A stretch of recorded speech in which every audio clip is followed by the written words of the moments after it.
this problem is basically again on vector manipulation only, but it's okay. So let's go through the problem. So there are two boats which move away from a buoy. It's basically a point anchored at the middle of a river along the mutually perpendicular straight lines. Boat A along the river and boat B across the river. Alright, so you have this river, you have a point in the middle of the river somewhere, and there are two boats that go in mutually perpendicular straight lines. Let's say the river flow direction. So one boat goes in, the boat A goes along the river, right, and boat B across the river, basically like in perpendicular directions. Goes having moved off an equal distance from the buoy. Let's say that distance is, call it as d. So after d, the boats return back to this particular point once again. So find the ratio of the times of motion, equal distance from the boats return. Yeah. So find the ratio of times of motion of boats tau A by tau B if the velocity of each boat with respect to water is eta equal to 1.2 times greater than the stream velocity. Okay, all right. Now, if we consider the boat A, it is much simpler to consider the boat A. So for boat A, so let's say for the first half of the journey, that is first D, in which it is moving along the river, the resultant velocity, this is easy. So the time taken ta1,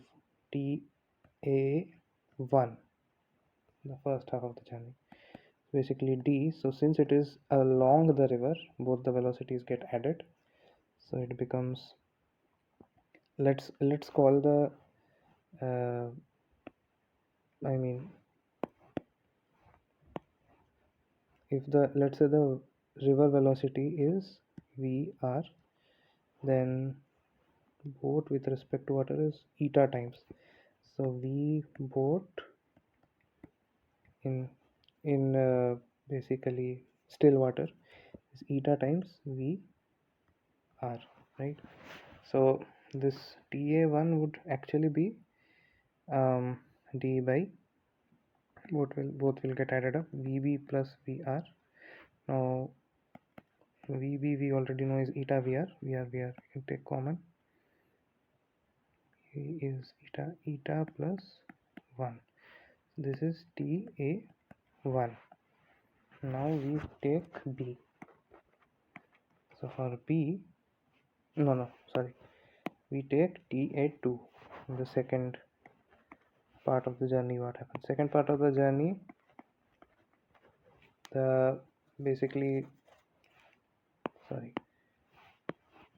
second part of the journey, basically the it'll move away, I mean not away, it'll move in the direction opposite to that of the river flow. So it will become d by vb minus vr. This becomes d by again vr times eta minus 1. Okay, these are ta1 and ta2. Okay, so okay, I wrote it as t. Okay, so tau a ta1 plus, so basically tau times of motion about, so yeah, that's basically tau. Okay, ta1 ta2, right? This becomes ta by vr eta plus 1 plus d by vr eta minus 1. If we take d by vr common, 1 by eta plus 1 by eta minus 1. This becomes d by vr times eta square minus 1, the common denominator, eta minus 1 plus eta plus 1, minus 1 plus cancels out. This means tau A is equal to d by v r times 2 eta by eta square minus 1. Right, this is equation 1. Okay, now let's come to B. Right, so for B the case is, so in both cases when it is going the first first half of the journey and the second half of the journey, it is going perpendicular to the river flow. So since the resultant is always perpendicular, for both the halves of the journeys it will take the same time, obviously, so because it is orthogonal. So basically its resultant velocity, and let's call it v. Okay, so this was actually easier, so here I did not have to consider vectors. All right, let's not confuse with the boat v. So this, let's say v, I'll call it vf, v final. Let's call it that, so that there is no confusion. Okay, so let's say it starts off, the boat starts off in this direction, which is v, the magnitude is basically vb,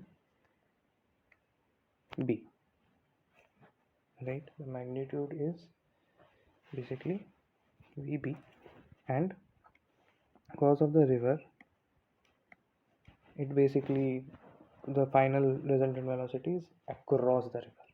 That is what is written, right? So okay, so okay, yeah. All right, so now if we consider TB, basically like both half of the journeys are the basically take the same time, because it's anyways the final direction is orthogonal. So we just twice d total displacement by same velocity magnitude, which is vf. Now from Pythagorean theorem, we already know there's a right angle triangle, of course. Here vf is basically root over vb square minus vr square, which becomes, so now we already know that vb is eta times vr. This becomes 2d upon root over eta square vr square minus vr square. So it becomes 2d divided by, we just take vr outside, over eta square minus 1. This is essentially, I shouldn't write it as tb, it's mentioned as tau b. This is tau b. So tau b is this is equation 2. Now from 1 and 2, what we essentially require is tau a by tau b, right? Tau a was d by vr into by vr into 2 eta by eta square minus 1, 2 times eta by eta square minus 1 into 1 by tau b, basically, I mean into 1 by tau b, which is vr root over eta square minus 1 divided by 2d. So now d cancels, 2 cancels, vr cancels, right? And root over eta square minus 1 root over eta square minus 1. So basically tau a by tau b gives you eta by root over eta square minus 1, right? Eta by root over eta square minus 1 is your tau a by tau b. You can substitute the value of eta that is given in the question.